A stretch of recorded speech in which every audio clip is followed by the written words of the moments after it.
Good morning, everyone. Today we will study isomerism in reference to coordination compounds for class BSc Part 2nd. We have already discussed nomenclature of the compounds, Warner theory for the compound, how to write the formula for the compound, etc. Today we will start isomerism in coordination compounds. For isomerism in coordination compounds,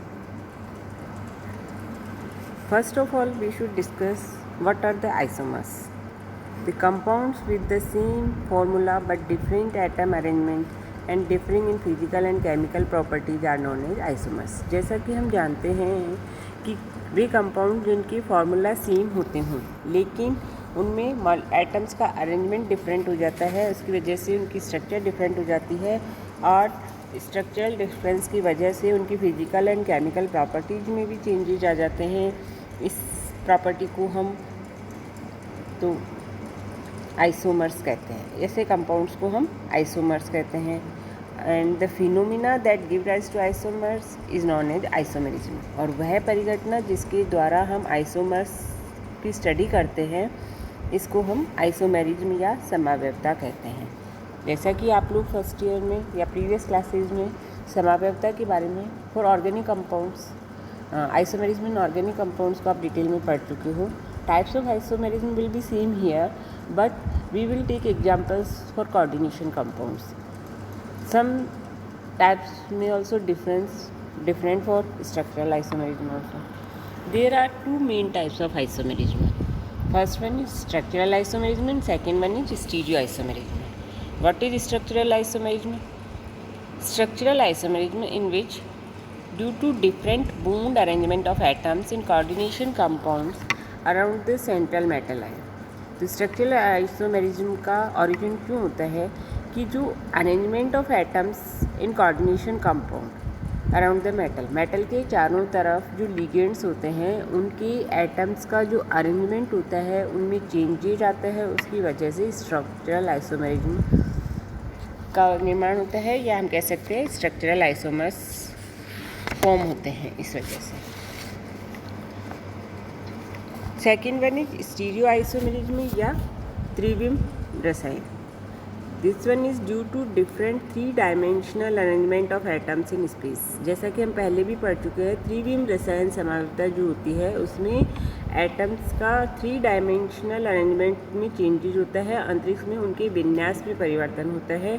same वहाँ पे भी यही होगा, molecular formula same होगा लेकिन structural formula different हो जाएगा. तो अब हम दोनों ही टाइप्स के आइसोमेरिज्म को वन बाय वन डिस्कस करेंगे. First of all we will discuss about the structural isomerism. Before starting the structural isomerism in details we should know the types of isomerism we can find in coordination compounds. This is diagram which display the types of isomerism for coordination compounds. First of all we should study here isomers. Isomers 2 type के हो सकते हैं, structural isomers and stereo isomers. जो हमने अभी बताया, जो structural isomerism के परिणाम से बनते हैं उनको हम स्ट्रक्चरल आइसोमर्स कहते हैं और जो स्टीरियो आइसोमेरिज्म के जो एग्जांपल्स होते हैं उनको हम स्टीरियो आइसोमर्स कहते हैं. स्टीरियो आइसोमर्स को again we can divide into 2 parts. First one is geometrical isomers या ज्यामितीय समावयवता and second one is optical isomers या प्रकाशिक समावयव, जो कि हम पहले भी पढ़ चुके हैं. ज्यामितीय और प्रकाशीय समावयवी क्या होते हैं, सेम वही चीज़ यहाँ पे होगी. ज्योमेट्री में हम डी और एल कॉन्फिगरेशन के बारे में पढ़ेंगे. ऑप्टिकल आइसोमर्स में हम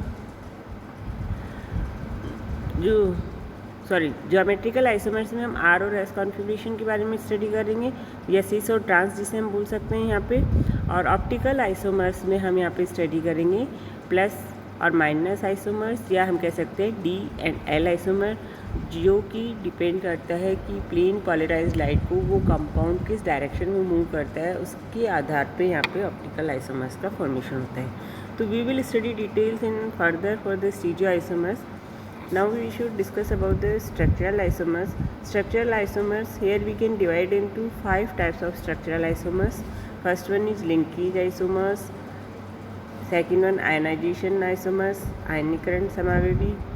लिंकेज मीन्स बंद समावयवी, पॉलीमराइजेशन आइसोमर्स बहुलकीकरण समावयवी, coordination isomers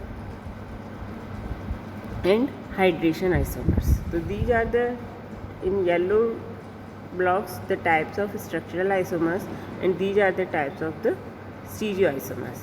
So we can divide isomers into mainly two main classes, structural and stereoisomers.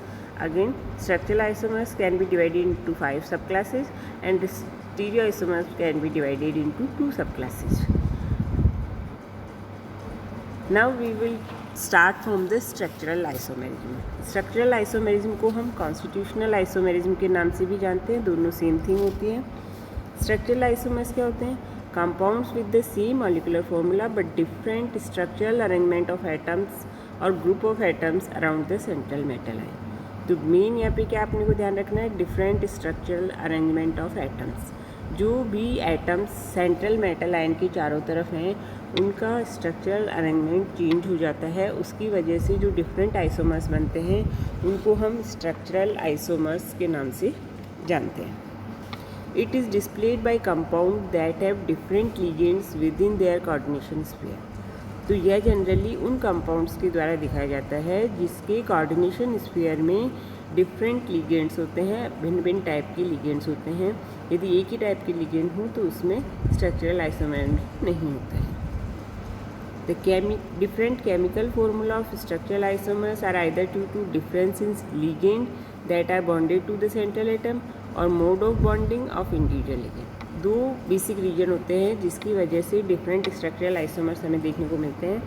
First one is difference in ligands that are bonded to central metal, कि central metal atom से जुड़ने वाले ligands ही अलग अलग हो सकते हैं दोनों आइसोमर्स में. सेकंड क्या है, the mode of bonding of individual ligand, या कोई इंडिविजुअल लिगेंड की बॉन्डिंग का टाइप चेंज होकर भी उसका स्ट्रक्चरल आइसोमर्स बन सकते हैं. तो आगे हम different types of structural isomers के बारे में देखेंगे, तो वहाँ पर हम इसको डिटेल में डिस्कस करेंगे कि किस किस टाइप से स्ट्रक्चरल आइसोमर्स बन रहे हैं. तो we can divide structural isomers in the 5 categories: polymerisation isomer, linkage isomer, coordination isomer, ionization isomers and hydration isomers. Now we will discuss all the 5 categories one by one.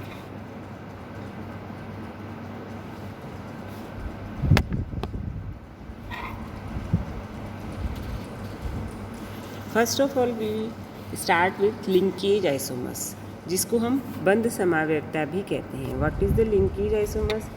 Linkage isomers occurs when the composition of the complex ion is same but ligand donor atom is different. यदि ligand same है, दोनों isomers में ligand same होते हैं हमें देखने में, लेकिन उस ligand का डोनर एटम डिफरेंट होता है, दाता परमाणु चेंज हो जाता है.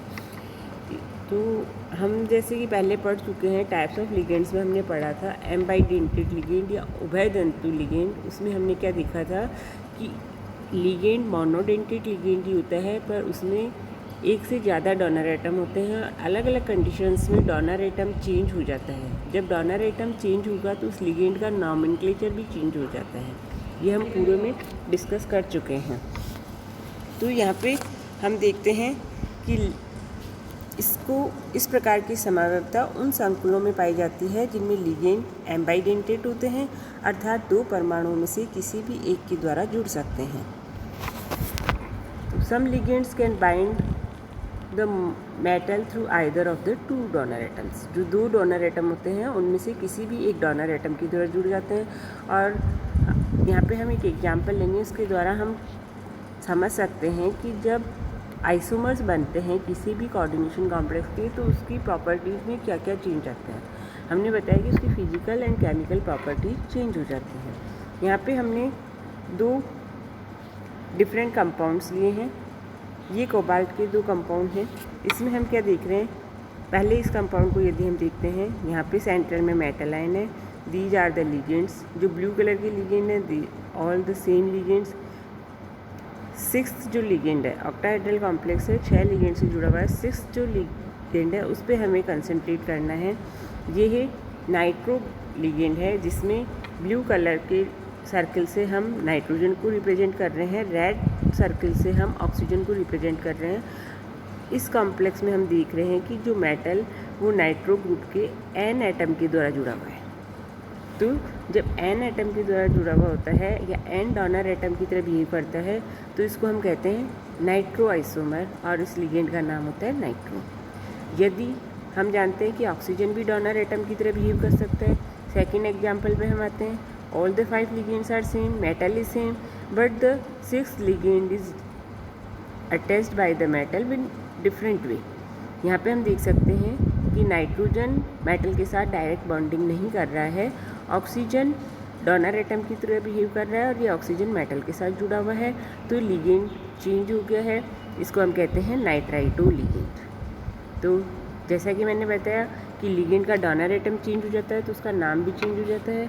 This one is nitro ligand, so here is nitro isomer, and this is nitrito ligand, so we can say it nitrito isomer. अब सेम मेटल है, 5 लिगेंड सेम है, केवल एक लिगेंड के बॉन्डिंग या डोनर एटम चेंज होने की वजह से इस कंपाउंड के कलर में हम देख सकते हैं this one is light one and this one is dark one, अर्थात उसकी फिजिकल प्रॉपर्टी चेंज हो गई है। और यदि हम केमिकल स्टडी करें तो उसमें भी हमें बहुत सारे चेंजेस देखने को मिलते हैं।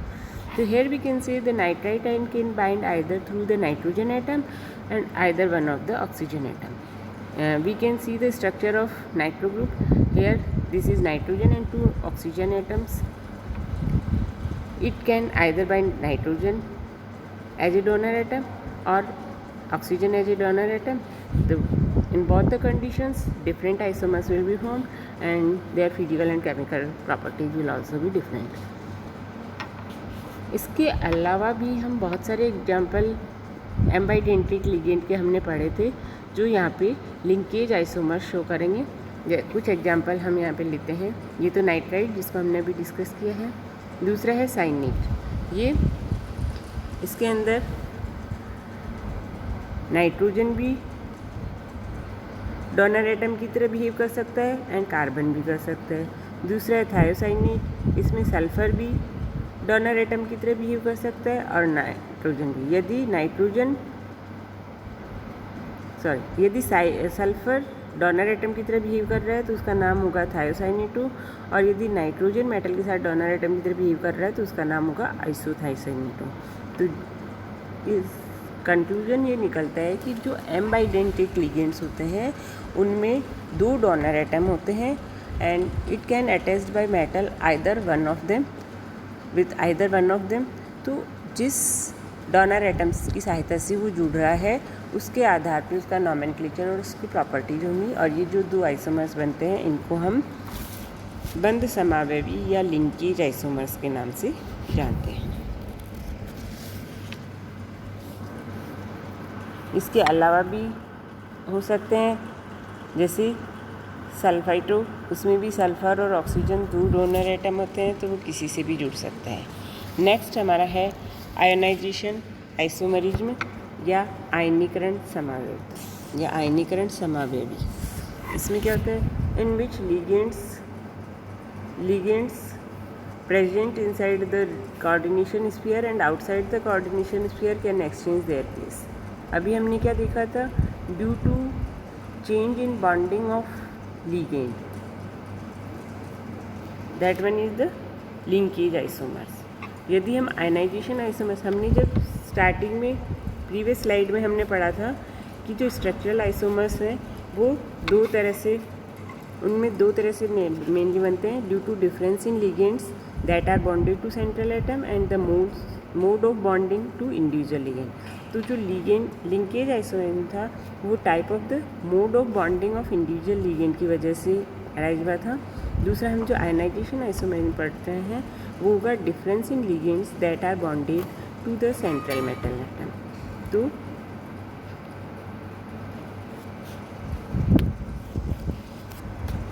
thus ionization isomerism is the exchange of ions between coordination sphere and ionization sphere। coordination sphere हम लोग जानते हैं, जो स्क्वायर ब्रैकेट के अंदर हम जितने भी लिगेंड और मेटल जो लिखते हैं वो सारे कोऑर्डिनेशन स्फीयर के अंदर होते हैं, और स्क्वायर ब्रैकेट के बाहर जो भी आयन हम लिखते हैं वो आयनाइजेशन स्फीयर होते हैं। तो यहाँ पे आयन्स का एक्सचेंज होता है आयनाइजेशन स्फीयर और कोऑर्डिनेशन स्फीयर के मैटर में। तो इस प्रकार की समवेता में अणु में आयनों के भीतर और बाहर के ऋण आयनों को इंटरचेंज मेनली होता है। इसको हम कुछ एग्जाम्पल्स के द्वारा समझ सकते हैं। फर्स्ट एग्जाम्पल हमने लिया है ये हेक्सा एक्वा ट्राइक्लोरिडो क्रोमियम।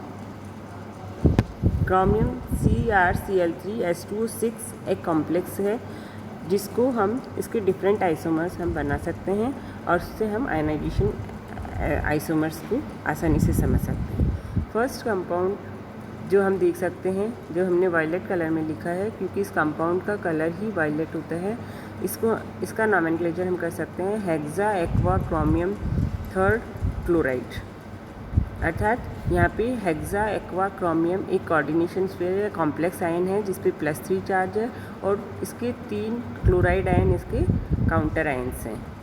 तो इस तरह से इस कंपाउंड में हम देखते हैं कि कोऑर्डिनेशन स्फीयर के अंदर एक्वा मॉलिक्यूल्स है, कोऑर्डिनेशन स्फीयर के बाहर क्लोराइड मॉलिक्यूल्स हैं और बनने वाले कंपाउंड का कलर वायलेट होता है। इसी का यदि हम सेकंड कॉम्प्लेक्स देखें दिस वन, इसको हम नाम देख सकते हैं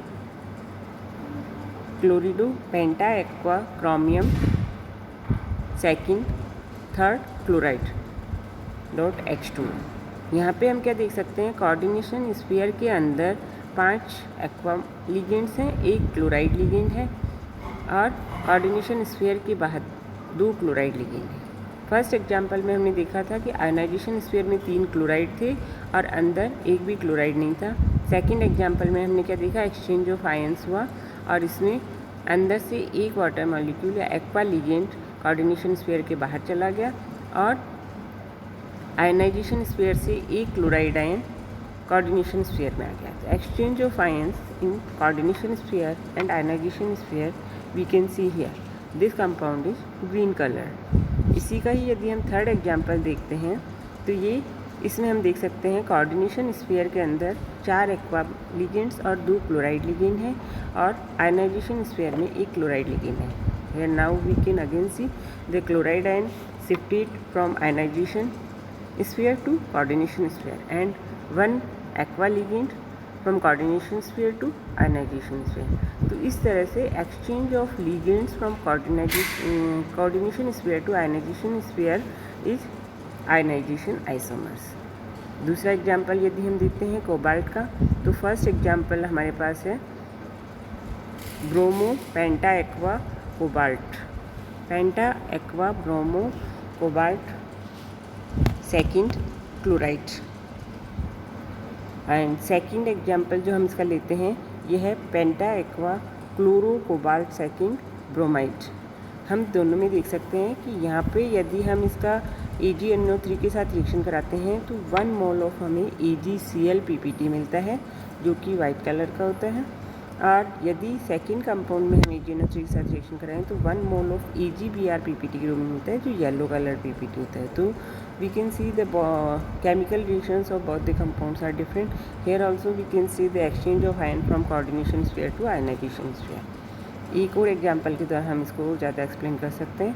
ये हमने कंपाउंड लिया है पेंटाएमीन ब्रोमो कोबाल्ट थर्ड सल्फेट, ये कॉम्प्लेक्स है। इसके अंदर हम देख सकते हैं कोऑर्डिनेशन स्फीयर में 5 एमीन लिगेंड्स हैं, 1 ब्रोमाइड लिगेंड है और आयनाइजेशन स्फीयर में 1 सल्फेट लिगेंड है। और हम जानते हैं कि जो आयनाइजेशन स्फीयर का जो आयन होता है वही हमें जब हम उसका आयनाइजेशन करेंगे तो वही आयन हमें मिलते हैं। यहाँ पे हम ब्रोमाइड आयन का टेस्ट नहीं कर सकते।